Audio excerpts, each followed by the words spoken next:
The decoy, the Zephyrian battlecruiser Dominion's edge cut through the void like a silver blade, its hull gleaming with the arrogance of 1,000 conquered worlds. Admiral Thexkar stood on the command deck, his forearms folded behind his back, crystalline eyes fixed on the tactical display. The Zephyrian Empire had ruled this sector for 3 centuries, and no species had ever dared to challenge their authority, until the humans arrived. "Admiral," called Commander Velthos from the sensor station, his voice carrying the usual disdain reserved for lesser species. "Long-range scanners detect a single vessel. Configuration matches human cargo specifications. It appears to be damaged." Thexkar's mandibles clicked in amusement. The humans were scavengers, nothing more. Their ships were crude, their technology primitive, their understanding of warfare laughable. They sent their vessels into Zephyrian space like insects flying into a web, never learning from their mistakes. "Display the target," he ordered. The main screen shifted to show a battered human freighter drifting among the asteroids of the Kepler belt. The vessel appeared to be listing, its hull scarred with what looked like weapon impacts. Emergency lights blinked weakly along its sides and debris floated around it like a metal shroud. "The ship is broadcasting a distress signal," reported the communications officer. "Standard human emergency protocols. They claim engine failure and life support malfunction." "How typical," Thexkar sneered. "These humans wander into our territory like lost children, then cry for help when they realize their mistake." He turned to his tactical officer. "Any other human vessels in the area?" "Negative, Admiral. Our deep space sensors show nothing but empty space for 10 light years in every direction. This ship appears to be completely alone." Inside the drifting freighter Wanderer, Captain Sarah Martinez sat calmly in her command chair, watching the Zephyrian battle group approach on her screens. To any observer, she appeared to be a typical human merchant captain, middle-aged, weathered by years of space travel, with the kind of practical clothing that spoke of function over form. But her steady hands and calculating eyes told a different story. "Status report," she said quietly to her small crew of 5. "Acting damaged and desperate as ordered," replied her first officer, Lieutenant James Park. "The Zephyrians are buying it completely. Their scans are showing exactly what we want them to see." Sarah nodded. The Wanderer was far from the helpless cargo vessel it appeared to be. Beneath its scarred hull lay some of the most advanced technology humanity had ever developed. The distress signals were genuine, but the damage was carefully crafted illusion. The real ship was hidden beneath layers of holographic projectors and sensor scramblers. "They're hailing us," announced communications specialist Maya Reeves. "Put them through. Remember, we're terrified civilians who got lost and need help." The screen flickered to reveal Admiral Thexkar's imposing figure. The Zephyrian stood nearly 8 feet tall, his chitinous exoskeleton gleaming under the harsh lights of his bridge. His forearms moved with predatory grace, and his crystalline eyes held the cold intelligence of a species that had conquered half the galaxy. "Human vessel," Thexkar's voice rumbled through the translator. "You have entered Zephyrian space without authorization. This is a violation of the Outer Rim Accords." Sarah allowed fear to creep into her voice. "Please, we didn't mean to cross into your territory. Our navigation system malfunctioned during a solar storm. We're just trying to get home." "Your ignorance is not our concern," the Admiral replied. "However, the Zephyrian Empire is not without mercy. We will escort your vessel to the nearest processing station, where your situation will be evaluated." The threat was clear. Processing stations were notorious throughout the galaxy. Ships that entered rarely left unchanged, and their crews often disappeared entirely. But Sarah maintained her frightened act. "Thank you, Admiral.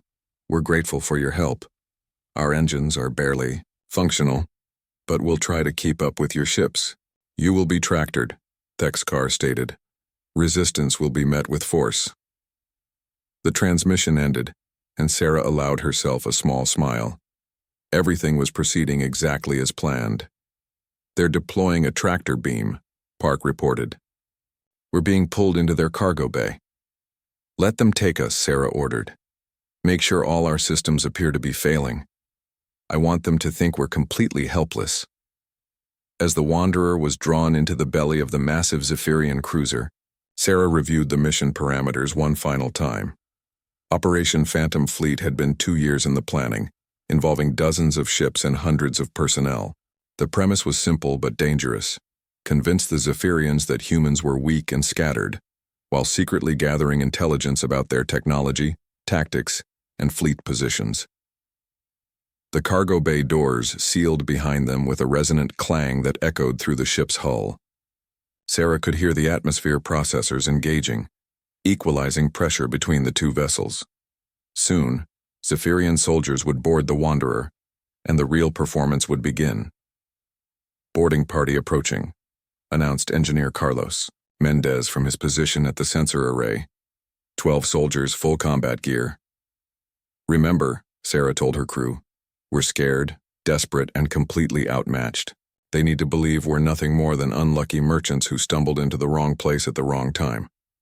The airlock cycled open with a hiss, and the Zephyrian boarding party entered. They moved with the fluid coordination of experienced soldiers, their plasma rifles trained on the human crew.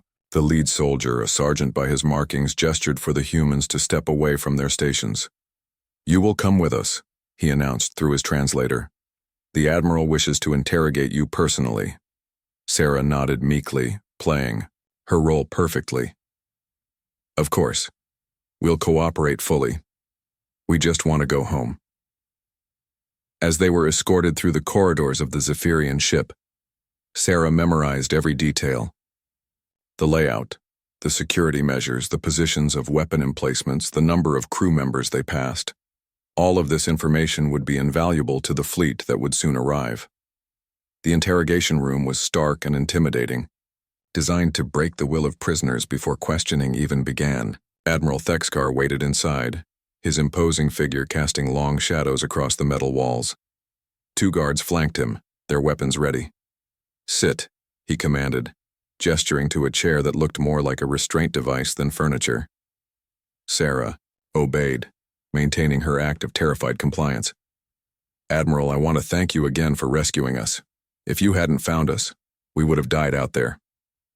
"Perhaps," Thexkar replied, circling her slowly. "Tell me, Captain Martinez, what brings a human cargo vessel so far from your established trade routes?" The fact that he knew her name wasn't surprising. The Wanderer's identification transponder was broadcasting her false identity as planned. What mattered was that he believed it. "We were carrying medical supplies to the Centauri colonies," she lied smoothly. "The pay was good, and we needed the money. But the solar storm damaged our navigation computer and we got lost." "Medical supplies," Thexkar repeated. "How humanitarian of you." He moved to a control panel and activated a holographic display showing the Wanderer's manifest. Sarah had spent weeks creating the perfect fake cargo list, filled with legitimate medical equipment and supplies that would explain their presence in this sector. "Your cargo appears genuine," the Admiral admitted, "but your timing is suspicious. 3 other human vessels have been detected in Zephyrian space over the past month. All claim to be lost or in distress." Sarah's heart rate increased slightly, but she kept her expression puzzled. "Other ships I don't understand. We haven't had contact with any other human vessels in weeks." "Perhaps not," Thexkar said, his crystalline eyes studying her intently. "But the pattern is interesting. Always single ships, always claiming innocence, always carrying cargo that seems perfectly legitimate." The Admiral was more perceptive than intelligence reports had indicated. Sarah would need to be careful not to underestimate him. "I can only speak for my own ship," she said. "We're independent merchants, not part of any larger organization. If other humans are having navigation problems, it might be because of the increased solar activity in this region." Thexkar made a sound that might have been laughter. "Solar activity. How convenient." He leaned closer, his alien features inches from her face. "I have conquered 17 species, Captain Martinez.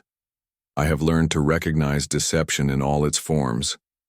But you are either the most unlucky human in the galaxy, or the most accomplished liar I have ever encountered." Sarah met his gaze steadily. I'm just a merchant captain trying to make a living. I don't know what you think I'm hiding, but I promise you, we're exactly what we appear to be. For a long moment, they stared at each other. Then Thexkar straightened, apparently satisfied with her performance. We shall see, he said. Your ship will be thoroughly searched, and you and your crew will remain as our guests until we are certain of your innocence. How long will that take? Sarah asked, allowing a note of worry to enter her voice. As long as necessary, Thexkar replied. The Zephyrian Empire is very thorough in its investigations. As the guards escorted her to a detention cell, Sarah allowed herself a moment of satisfaction. The Admiral suspected something, but he didn't know what. More importantly, he still believed the Wanderer was acting alone. The scanning teams that would examine her ship would find exactly what they expected to find: a damaged cargo vessel with a desperate crew. They would never suspect that the ship itself was a sophisticated intelligence-gathering platform, or that every second it spent in the Zephyrian hangar bay, it was recording, analyzing, and transmitting data about their host's capabilities. In her cell, Sarah sat on the narrow bunk and stared at the ceiling. Somewhere in the darkness beyond the ship's hull, forces were already moving. The first phase of Operation Phantom Fleet was complete. The Wanderer had been captured, just as planned. Now came the hard part: staying alive long enough to see the second phase begin. She closed her eyes and began to count. In approximately 72 hours, if everything went according to plan, Admiral Thexkar would learn just how badly he had underestimated humanity. Until then, she had to maintain her cover, protect her crew, and keep the Zephyrians convinced that they had caught a harmless merchant vessel. The irony wasn't lost on her. The Zephyrians prided themselves on their advanced sensors and superior technology, but they were about to be blindsided by the oldest trick in the book: misdirection. Their radar had indeed caught the human vessel, but they had completely missed, the fleet hiding in the shadows, waiting for the signal to strike. The revelation: 60 hours had passed since the Wanderer had been captured, and Admiral Thexkar was growing increasingly frustrated. The human ship had been searched 3 times by his best technical teams, and each sweep had revealed nothing more than medical supplies, spare parts, and the personal belongings of what appeared to be a legitimate merchant crew. But something was wrong. His instincts, honed by decades of military service, told him that Captain Martinez and her crew were not what they seemed. Report, he demanded, as Commander Velthos entered his private office. The technical analysis is complete, Admiral.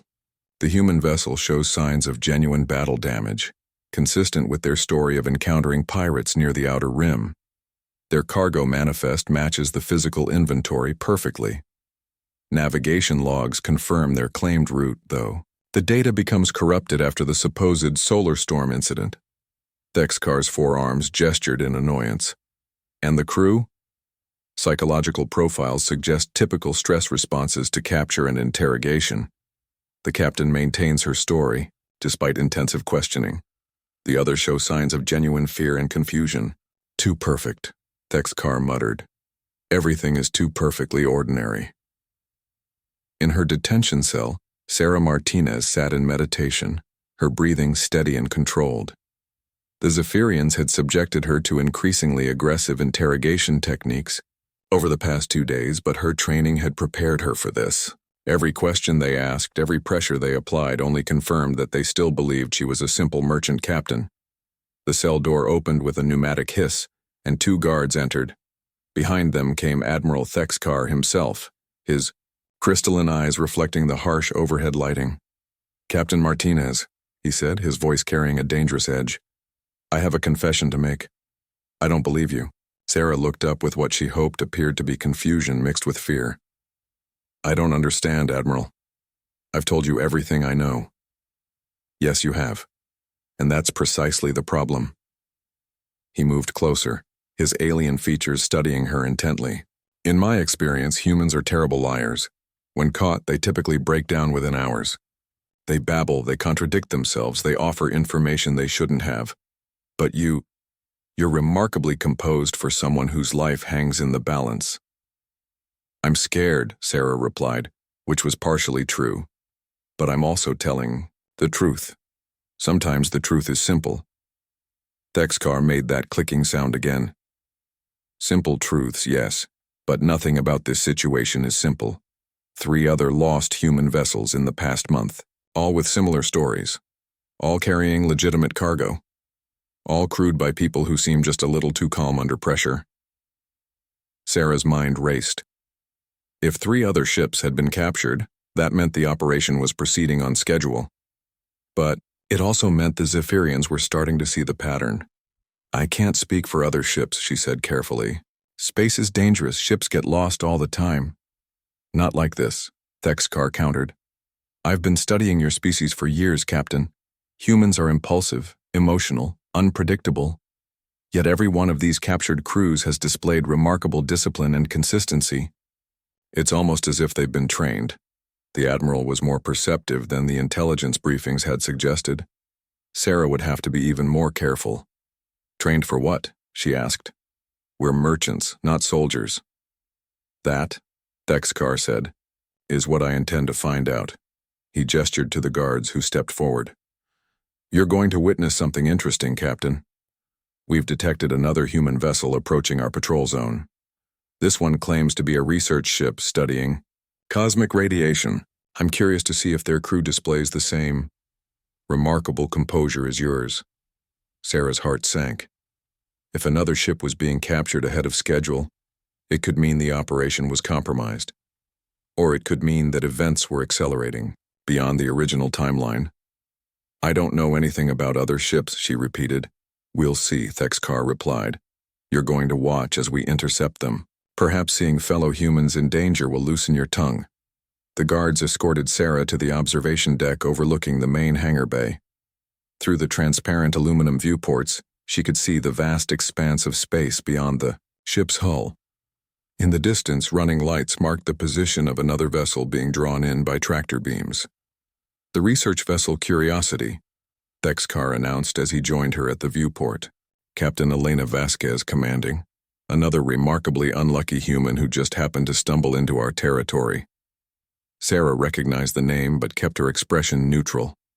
Elena was one of the best intelligence operatives in the fleet, and her ship was equipped with even more sophisticated surveillance equipment than the Wanderer. She's probably as confused and scared as we were, Sarah said. Probably, Thexkar agreed. We'll know soon enough. The Curiosity settled into the hangar bay with the same controlled movement Sarah had observed from her own ship. As the boarding party prepared to enter the newcomer, she found herself genuinely worried. Not about the mission. That was proceeding as planned. But each additional ship captured meant more lives at risk. The interrogation of Captain Vasquez followed the same pattern as Sarah's had. The Zephyrian admiral was methodical and thorough, but Elena played her role perfectly. She was a xenoarchaeologist, she claimed, studying ancient civilizations in the Outer Rim. Her ship's research equipment was genuine, her academic credentials were impeccable, and her confusion at being captured seemed entirely authentic. But Thexkar wasn't satisfied. 2 research missions and 1 medical supply run, he mused as he returned to Sarah's cell later that day. All in the span of a month. All in sectors where humans have never shown interest before. Maybe we're finally starting to explore more of the galaxy, Sarah suggested. Humanity is still young as a spacefaring species. We're naturally curious. Curious enough to risk your lives in Zephyrian space? Sometimes curiosity overcomes caution, Sarah replied. It's part of what makes us human. Thexkar stood silently. For a long moment, his alien mind processing possibilities. Finally, he spoke. I'm going to try a different approach, he said. Instead of asking you what you're hiding, I'm going to tell you what I think is happening. Sarah kept her expression neutral, but internally she braced herself. I think, Thexkar continued, that these aren't random encounters. I think human command is testing our response protocols. Small ships, minimal crews, legitimate cover stories. Each one is gathering intelligence about our patrol patterns, our technology, our procedures. He was dangerously close to the truth. Sarah forced herself to look puzzled. That sounds like something from a spy story, she said. We're not secret agents, we're just civilians trying to make a living. Perhaps, Thexkar said. But if I'm right, then this conversation is being recorded. Every word we speak, every detail of our interactions is being transmitted somewhere. His crystalline eyes fixed on her. The question is, how? Sarah's blood ran cold. If he had discovered the Wanderer's true capabilities, the entire operation could be at risk. Admiral, she said carefully, I think you're letting your imagination run away with you. We're not spies. We're not recording anything. We're just people who got lost and need help getting home. But even as she spoke, she knew that deep within the Wanderer's hull, sophisticated scanning equipment was indeed recording everything. The ship's quantum processors were analyzing Zephyrian communication protocols, mapping their computer networks, and identifying weaknesses in their defensive systems. All of this data was being compiled and transmitted in burst packets during routine maintenance cycles, when the Zephyrians would mistake the signals for normal ship operations. Thexkar moved to the cell's small viewport and gazed out at the stars. You know what I find most interesting about your species, Captain Martinez? You're remarkably adaptable. When faced with superior technology, you don't simply surrender. You find ways to use your enemy's strengths against them. That's just survival instinct, Sarah replied. No, Thexkar said. It's something more. It's the ability to see patterns where others see chaos, to find opportunity in disaster, to turn weakness into strength. He turned back to face her. If I'm right about these ships being intelligence gatherers, then the real question isn't what you're recording. It's what you're planning to do with the information. Sarah met his gaze steadily. Admiral, I think you're giving us too much credit. We're not that sophisticated, aren't you? Thexkar's mandibles clicked thoughtfully. Your species went from primitive chemical rockets to faster-than-light travel in less than 2 centuries. You've colonized dozens of worlds despite having technology inferior to most galactic civilizations. You've survived encounters with species that should have destroyed you. He paused, his alien features reflecting something that might have been respect. No, Captain Martinez. I don't think I'm giving you enough credit. The Admiral left without another word, and Sarah was alone with her thoughts. The interrogation had revealed more than she had expected. Thexkar was not just a typical military commander. He was intelligent, perceptive, and dangerously close to understanding the true nature of the human presence in Zephyrian space. But he was also making a crucial mistake.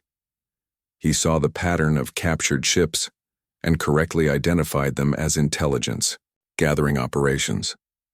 What he didn't realize was that the intelligence gathering was only the first phase of a much larger plan. Sarah closed her eyes and began to count again. 48 hours remaining until the second phase began. The Zephyrians thought they had captured helpless human vessels, but they had actually invited Trojan horses into their most secure installations. Soon, Admiral Thexkar would learn that human adaptability extended far beyond survival instinct. It encompassed strategy, deception, and the ability to turn an enemy's confidence into their greatest vulnerability. The recordings were indeed being transmitted, but not to human command as the Admiral suspected. They were being transmitted to a fleet of human warships that had been waiting in the shadows for months, using the same advanced stealth technology that had hidden the Wanderer's true nature. A fleet that now knew everything about Zephyrian defenses, patrol patterns, and tactical doctrines. A fleet that was already moving into position for the most ambitious military operation in human history. In less than 2 days, the Zephyrians would discover that their radar had caught more than just a few lost cargo ships. They had unknowingly invited humanity's entire strike force to study them at close range. The revelation was coming, and when it arrived, it would change the balance of power in this sector of the galaxy forever. The fleet emerges Admiral Thexkar stood in his command center, studying the tactical display with growing unease. In the past 6 hours, 3 more human vessels had been detected and captured by various Zephyrian patrol groups throughout the sector. Each followed the same pattern: single ship, legitimate cargo, crew claiming to be lost or in distress. Admiral, Commander Velthos approached with a data pad in his lower arms. Intelligence analysis of the captured human vessels is complete. The pattern is undeniable. These are coordinated operations. Show me, Thexkar demanded. The main display shifted to show a three-dimensional map of Zephyrian space. Red dots marked the locations where human ships had been intercepted over the past month. The distribution wasn't random. It formed a careful grid pattern that covered every major patrol route, military installation, and communication relay in the sector. 17 ships total, Velthos reported. All captured within the past 4 weeks. Each one positioned to observe different aspects of our operations. Thexkar's crystalline eyes traced the pattern on the display. It was elegant in its simplicity and terrifying in its implications. The humans hadn't just been gathering intelligence. They had been conducting a comprehensive strategic analysis of the entire Zephyrian military presence in this region of space. Have we detected any transmission from these vessels? He asked. That's where it gets interesting, Velthos replied. Our monitoring stations have recorded burst transmissions from several of the ships, but they appear to be routine maintenance signals, nothing that would indicate intelligence gathering. Appear to be, Thexkar repeated. But if the humans are as clever as I suspect, those maintenance signals could be carrying encoded data. To what destination? Velthos asked. Our long-range sensors show no human fleet movements in this sector. These ships appear to be operating independently. But Thexkar was no longer listening. His mind was racing through possibilities, calculating probabilities, trying to understand the true scope of what they were facing. 17 ships, 17 carefully positioned intelligence platforms, all captured according to a timeline that suggested precise coordination. Commander, he said slowly, what if the goal wasn't to avoid capture? What if these ships wanted to be captured? Velthos looked confused. Why would they deliberately surrender their vessels and crews? Because, Thexkar said, his voice filled with growing realization, it's the only way to get close enough to study us without being detected.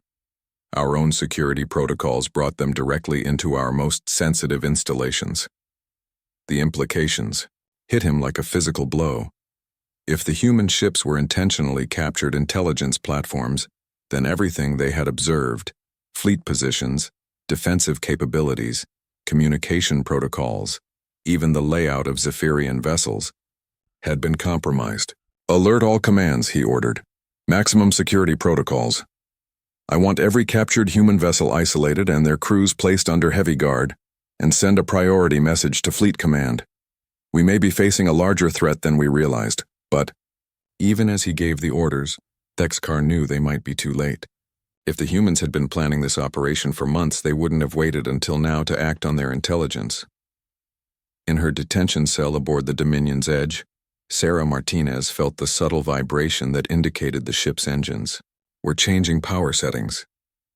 She glanced at the small chronometer hidden in her jacket sleeve, a device so simple that the Zephyrians had overlooked it during their searches. 47 minutes past the scheduled time. Phase 2 was beginning. She moved to the small viewport in her cell and looked out at the stars. At first, nothing seemed different, but then she noticed it, a slight distortion in the star field, like heat waves rising from hot pavement. The distortion grew larger and larger until it filled her entire field of view. Space began to ripple. On the bridge of the Dominion's Edge, alarms started blaring. Every sensor on the ship detected the same impossible readings. Massive gravitational distortions appearing throughout the sector, energy signatures that defied known physics, and quantum fluctuations that suggested the fabric of space itself was being manipulated. Report, Thexkar shouted over the cacophony of warning signals. Unknown contacts, the sensor officer called out, his voice strained with disbelief. Multiple signatures appearing throughout the sector. Admiral, they're huge. The main display updated to show the tactical situation, and Thexkar felt his confidence crumble. Where empty space had existed moments before, enormous vessels were materializing. Not just a few ships, but dozens of them. Hundreds of them. It's impossible, Velthos whispered. Our long-range sensors would have detected a fleet of this size days ago. But Thexkar understood. The humans hadn't hidden a fleet where it couldn't be detected. They had hidden it where detection was. Impossible in a completely different dimensional phase. Invisible to conventional sensors and existing in the same space without occupying it. Stealth technology, he said, his voice hollow. They've developed dimensional phase shifting. The fleet was here all along. As the human vessels fully materialized, their true scale became apparent. The smallest ships were the size of Zephyrian cruisers, while the largest dwarfed anything in the Zephyrian fleet. They moved with precision and purpose, forming a perfect sphere around the scattered Zephyrian patrol groups. Incoming transmission, the communications officer announced. It's from the human fleet. On screen, Thexkar ordered. The display showed a human woman in what was clearly a military uniform. She appeared to be in her 50s, with silver hair and the kind of steady gaze that spoke of extensive combat experience. The bridge behind her was a study in efficient design, with holographic displays and crew members moving with the practiced coordination of a veteran military unit.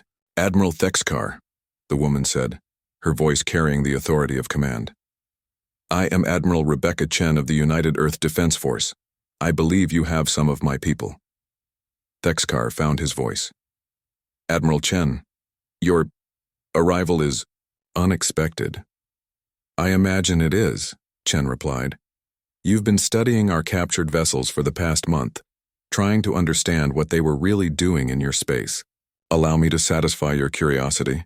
They were mapping your defenses, analyzing your technology, and identifying your weaknesses.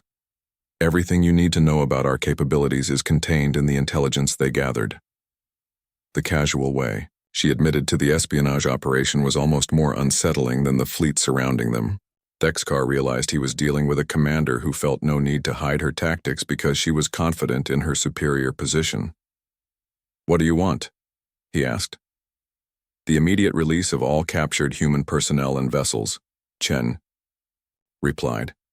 The withdrawal of all Zephyrian forces from the disputed border systems, and formal recognition of human territorial claims in the Outer Rim. And if we refuse? Admiral Chen's expression didn't change. Admiral, your sensors have had several minutes to analyze my fleet. You know exactly what will happen if you refuse. Thexkar glanced at his tactical display. The numbers were devastating. The human fleet outnumbered the total Zephyrian presence in this sector by a factor of 3 to 1. Their ships were not only numerous, but appeared to be equipped with technology that shouldn't have existed. The energy signatures alone suggested weapon systems more advanced than anything in the Zephyrian arsenal. How? He asked, his voice barely above a whisper. Your species has been in space for less than 3 centuries. How do you possess such technology? We learned from you, Chen replied simply. Every encounter between our species, every ship, you captured every piece of technology you thought you were studying in secret. We were studying too. We've been reverse engineering Zephyrian technology for decades, improving upon it, adapting it to human needs. The revelation was staggering. The Zephyrians had always viewed humans as a minor threat, a young species with primitive technology that could be easily controlled or eliminated if necessary.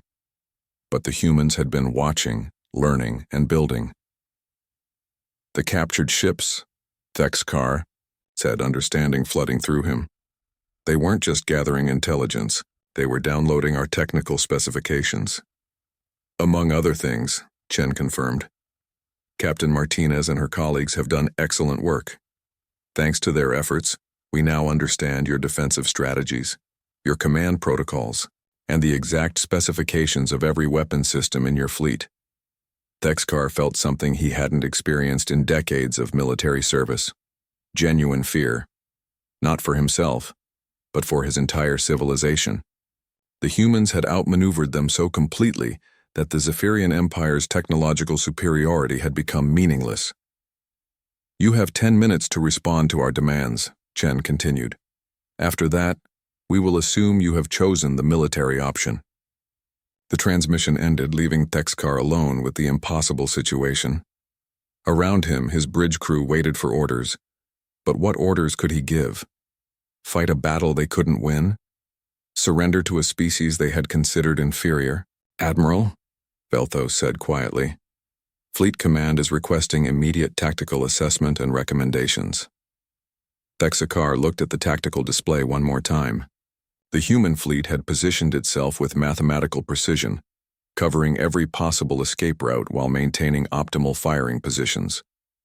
It was the work of strategists who understood both human and Zephyrian tactical doctrines better than most Zephyrian commanders. "Send this message to Fleet Command," he said finally. "Recommend immediate acceptance of human terms.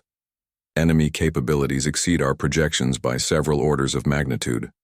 Military resistance would result in total fleet destruction with no strategic benefit." It was the hardest order he had ever given, but also the wisest. The Zephyrian Empire had built its reputation on knowing when to fight and when to negotiate.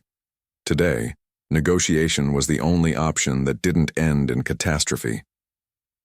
"Signal Admiral Chen," he ordered. "Inform her that we accept her terms." Sarah.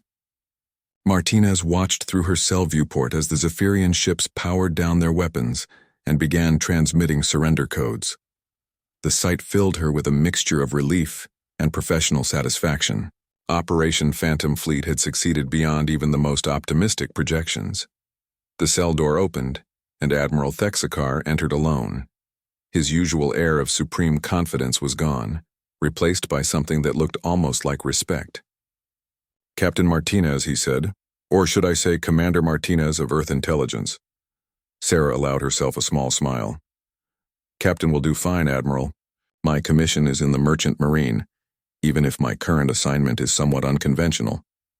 "Unconventional," Thexakar repeated. "An interesting choice of words for the most sophisticated intelligence operation I have ever encountered." He moved to the viewport and looked out at the human fleet. "How long have you been planning this?" 2 years of active preparation," Sarah replied. "But the conceptual framework goes back much further. We've been studying Zephyrian psychology and tactics since first contact. And you concluded that the best way to gather intelligence was to allow yourselves to be captured." "We concluded that Zephyrian arrogance would work in our favor," Sarah said bluntly. "Your species has a tendency to underestimate others based on technological assessments alone. You see primitive ships and assume primitive minds." Thexakar's mandibles clicked in what might have been bitter amusement. "A fair assessment. We have indeed been overconfident in our evaluations of human capabilities." "The funny thing is," Sarah continued, "our ships really are technologically inferior to yours. Our weapons are less powerful, our hulls are less durable, our engines are less efficient. But we have one advantage you never accounted for. Which is, we're better at working together. Every human ship in this operation was willing to risk capture, imprisonment, even death, because we trusted that the fleet would come for us. Can you say the same about your crews?" The question hung in the air between them. Thexakar considered it carefully, comparing human and Zephyrian military culture. The Zephyrian Empire valued individual achievement and hierarchical authority. Soldiers followed orders because they were commanded to, not because they believed in a common cause.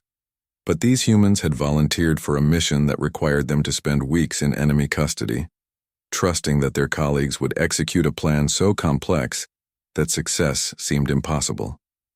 It spoke to a level of unit cohesion that the Zephyrian military had never achieved. "Perhaps," Thexakar said slowly, "we have been measuring the wrong capabilities." An hour later, Sarah stood in the hangar bay of the Dominion's Edge, watching, as human Marines secured the area for the prisoner exchange. Her crew gathered around her, all of them showing signs of their captivity, but none of them broken. "How did you know it would work?" Lieutenant Park asked. "The whole plan depended on the Zephyrians reacting exactly as predicted." "I didn't know," Sarah admitted, "but I understood the psychology. The Zephyrians are apex predators in space. They've never encountered a species that could challenge them through anything other than brute force. The idea that we might use their own strengths against them simply wasn't in their tactical playbook." A transport shuttle landed in the hangar bay, and Admiral Rebecca Chen emerged with a small escort of Marines. She was shorter than Sarah had expected, but her presence filled the space with quiet authority. "Captain Martinez," Chen said as she approached. "Outstanding work. Your intelligence reports have given us a complete picture of Zephyrian capabilities and limitations." "Thank you, Admiral. The crew performed exceptionally under difficult circumstances." Chen nodded, then turned to address Admiral Thexkar, who had arrived to oversee the exchange personally. "Admiral," she said, "I want you to understand something. This operation wasn't about conquest or dominance. It was about establishing mutual respect between our species." Thexkar's compound eyes studied her carefully. "Respect through demonstration of superior force?" "Respect through demonstration of equal competence," Chen corrected. "The Zephyrian Empire has ruled this sector through technological superiority and military efficiency. But technology and efficiency aren't the only measures of a civilization's worth." She gestured to the human personnel being released from custody. These people volunteered for a mission that could have ended in their deaths. They trusted their colleagues to execute a plan that required perfect coordination across dozens of ships and hundreds of personnel.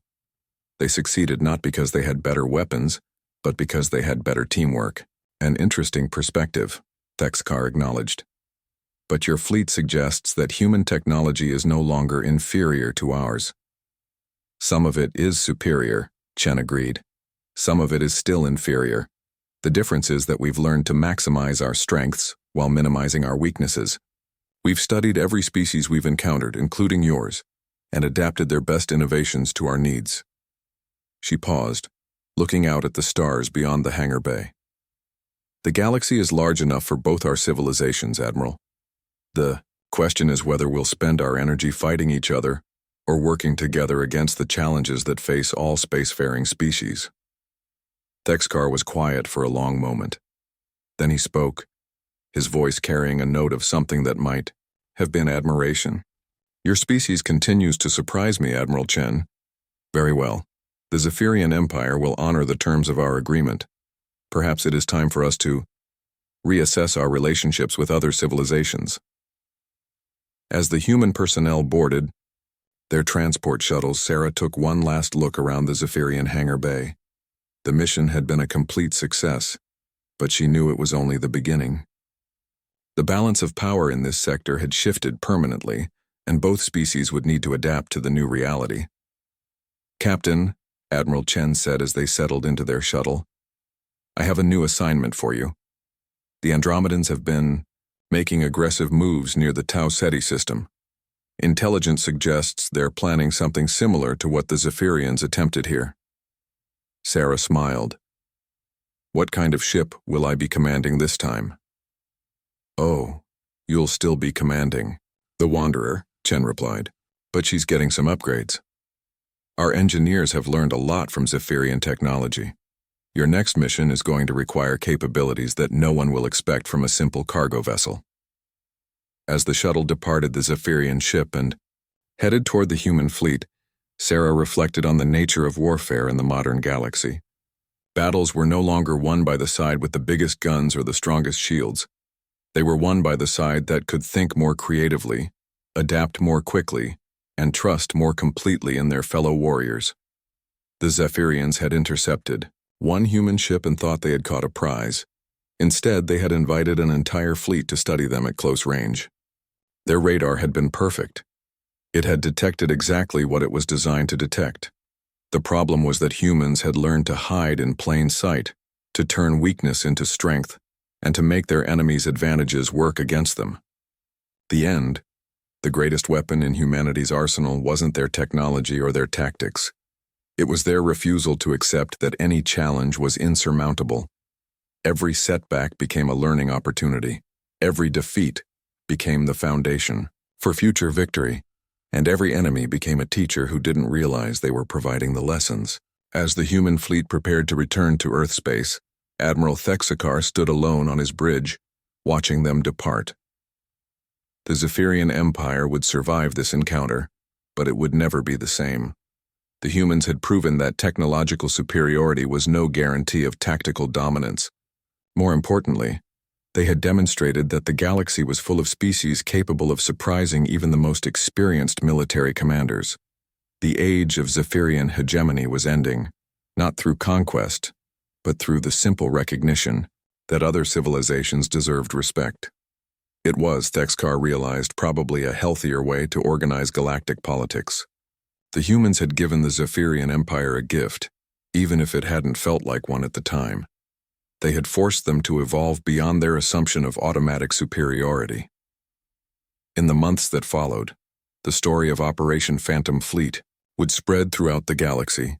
Carried by traders, diplomats, and refugees from various conflicts, it became known as the day a single human cargo ship taught the mighty Zephyrian Empire that appearances could be deceiving. But for those who lived through it, the real lesson was simpler. Never underestimate the power of beings who refuse to give up, who learn from every encounter, and who understand that the greatest victories are won not through force alone, but through the courage to trust in each other when everything seems impossible. The humans had proven that their radar might catch individual ships, but it would never catch the spirit that drove them to reach for the stars and claim their place among the greatest civilizations in the galaxy.